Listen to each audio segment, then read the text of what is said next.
Hi you guys, welcome back to another video. It is Shamyra and I will be doing another day in the life video. I already have my procedures written down that I went over today. Not all of them, but usually I like to pull a few and then I'll write down information about them so that way I can go over them quickly. And we will be in my CPT book and then a little bit in my ICD-10 book as well. So let's just get into the video.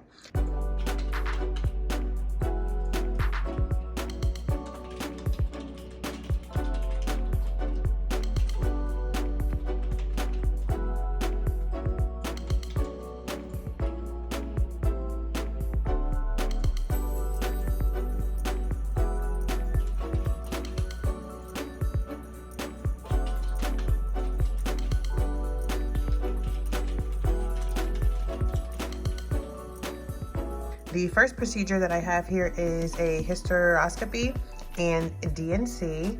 I had to review pathology in order to get my diagnosis codes.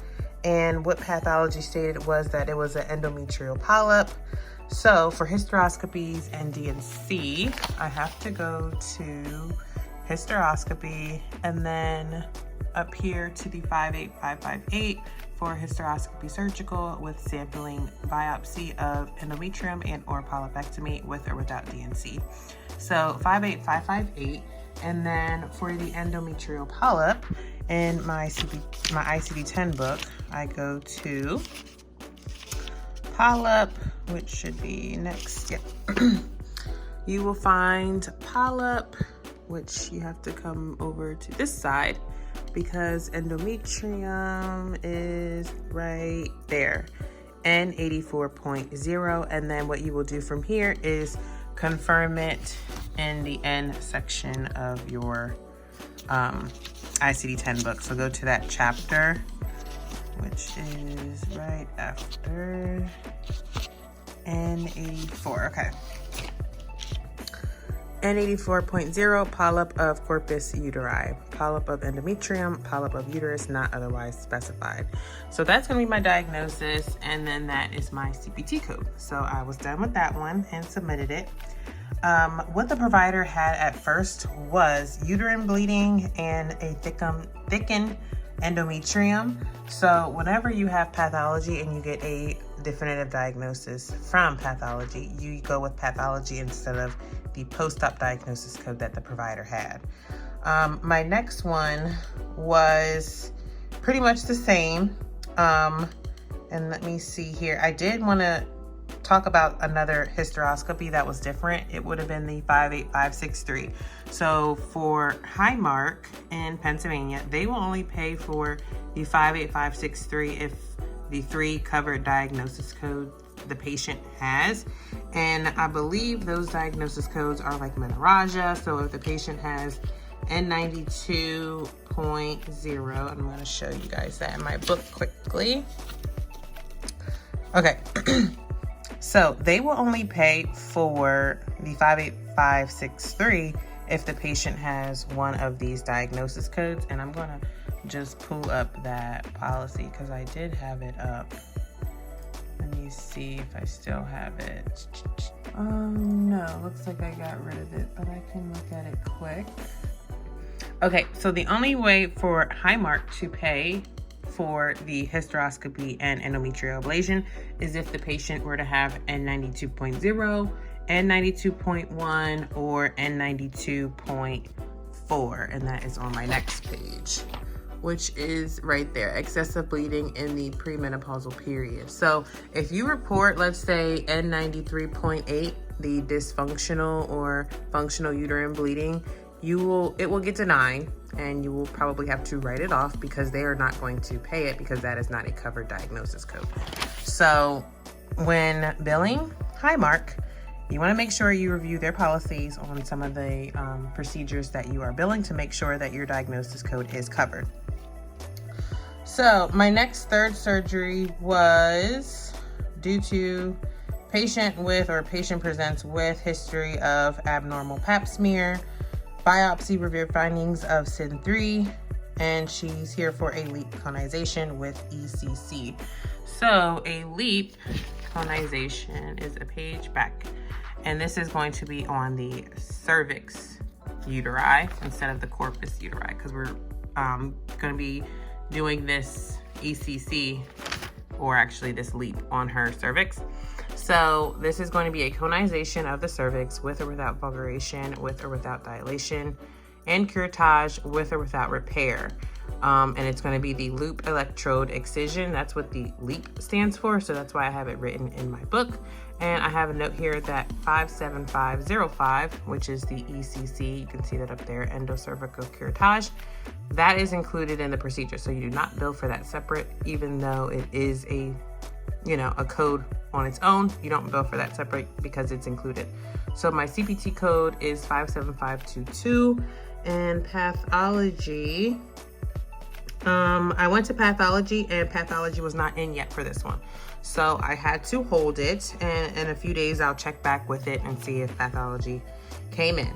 So surgery number 4, we have history of postmenopausal bleeding and thickened endometrium. We were doing a hysteroscopy and D&C. There was no definitive diagnosis on pathology, so I went with the provider's code. And again, that procedure is the 58558. And postmenopausal bleeding and the thickened endometrium. Postmenopausal bleeding is right here, N95.0. And you can just search that in the index, but I had already known where to go. So N95.0, and then the thickened endometrium is going to be your R9389.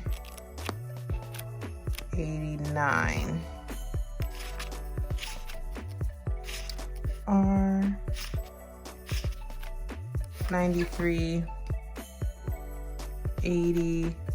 Abnormal findings on diagnostic imaging of other specified body structures.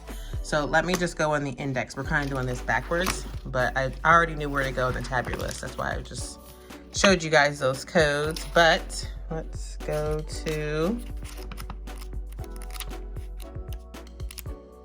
where is it? Right here. And we have bleeding, postmenopausal, N95.0, and then thickened endometrium. You just have to flip through.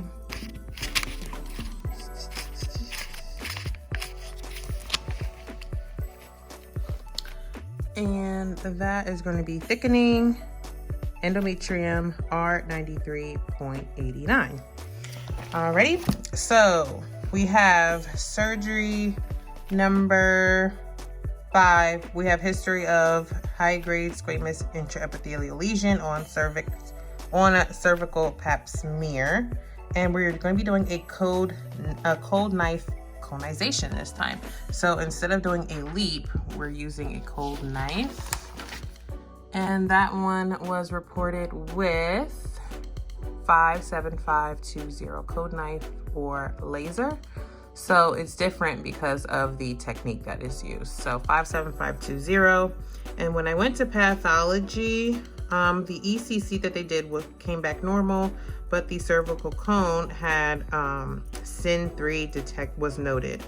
So the diagnosis codes that they had previously were R87613, and I ended up changing that code, and I'll show you guys why. So for the SIN3, you will have to go to neoplasia.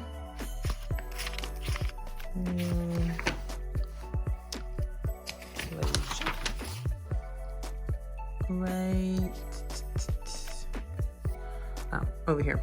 Neoplasia, intraepithelial, cervix, grade 3, which is severe dysplasia. You can also see carcinoma, cervix uteri in site 2, and that's a D06.9. So I will have to go over there to my D06. And that's just one page over. D06.9. And the reason why we're using unspecified is because it didn't say that it was the endocervix or the exocervix, and it doesn't say that it's other parts of the cervix, so we go with D0609.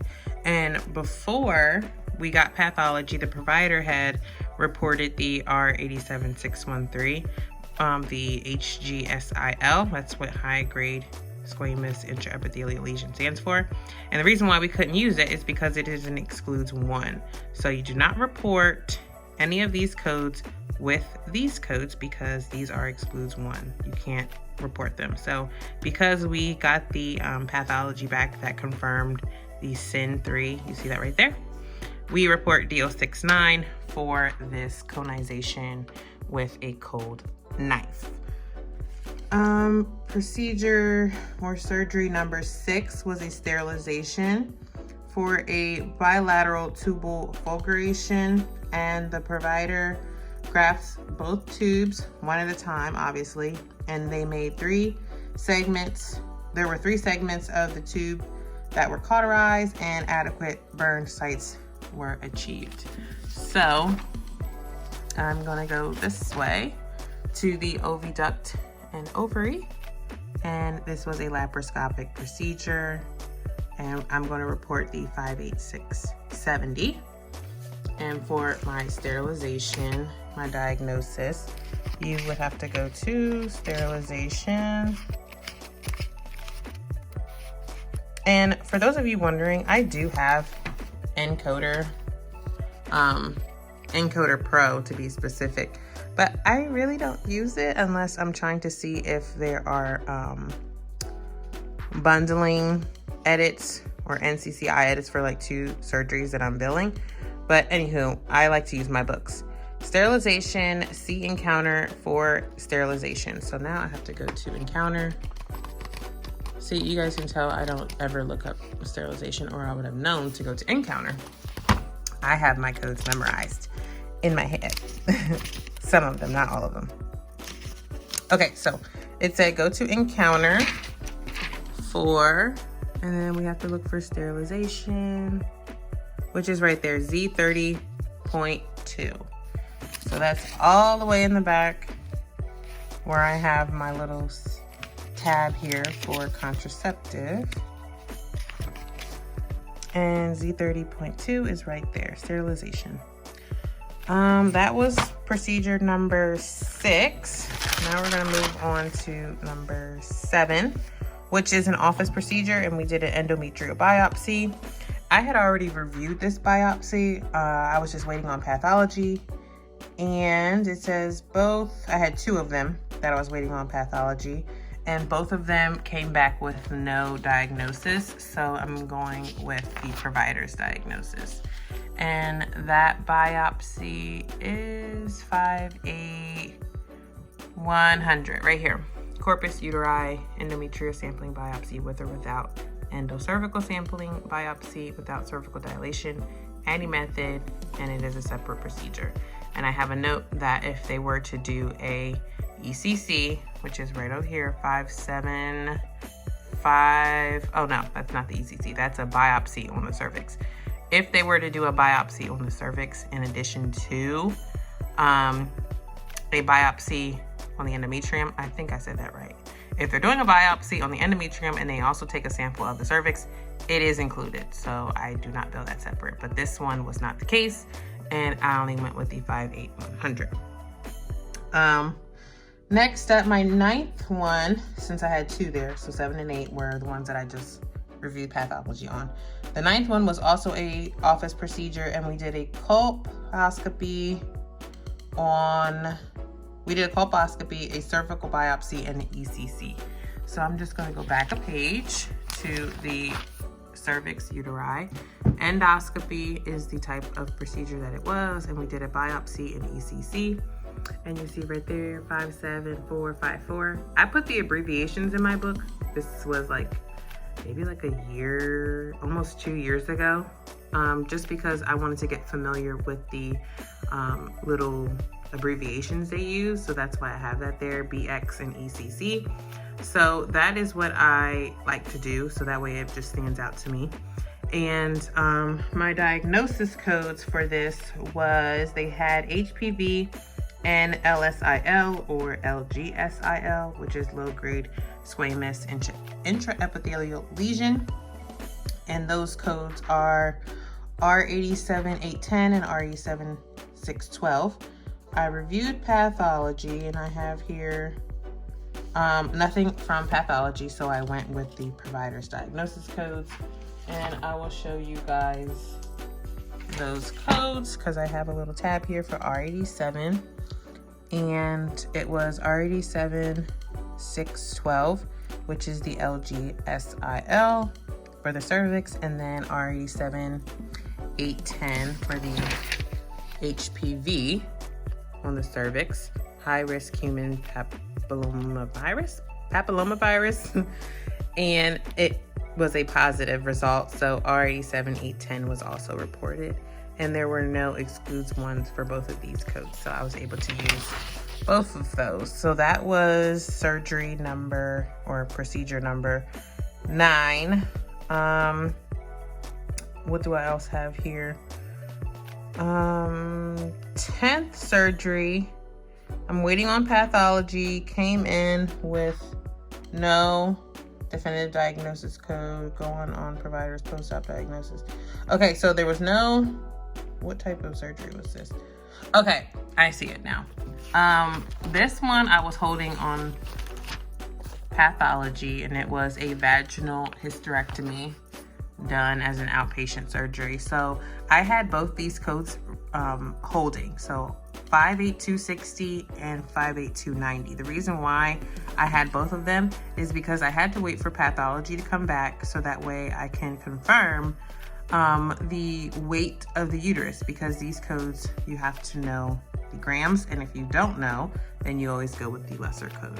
But this patient, she had 38 grams, so we went with the 58260, and there were no other diagnosis codes on pathology for me to report.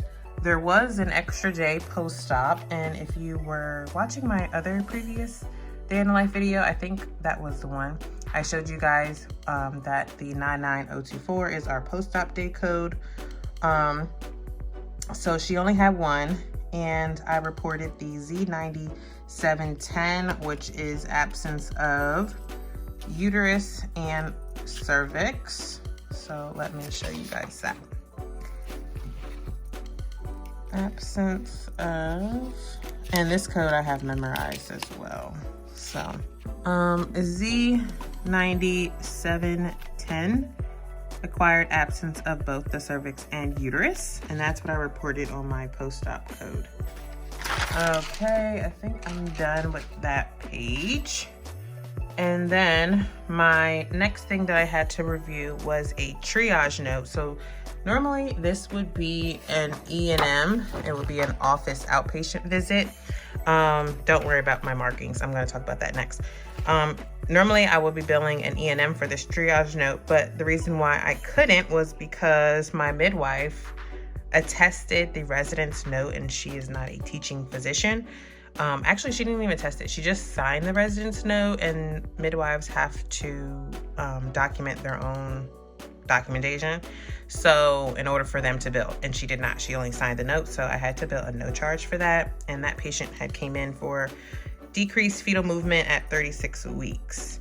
My next triage note I could bill for, and this time a resident was involved, but an actual teaching physician attested the note, and I was able to bill for it. So this patient had came in with right flank pain, which is abdominal pain. We weren't sure if it was a UTI, a kidney stone, or pyelonephritis. I think I said that right. So that's why I circled one undiagnosed new problem with uncertain prognosis. So that is what I have for my number and complexity of problems addressed. And then we also ordered labs, reviewed them. We ordered an ultrasound that my provider interpreted. So I'm going to circle, actually I accidentally circled this one, but I meant to circle this one. And it was a moderate risk because they had given her morphine intramuscular. So morphine is definitely something more so like in the moderate and high area, not so much low. So I went with the 99214 for this E&M level. And right now I'm just reviewing some vaginal deliveries, and that section I have right here. But I feel like we always go over vaginal deliveries, so I know I went over some vaginal deliveries in my last one, so I'm not going to go over them again. But this is the section that I would be in, or I will be in, as I review these deliveries. And that's it for the video, guys. So I hope you guys learned something. Give the video a thumbs up, and I will see you all in my next one. Bye.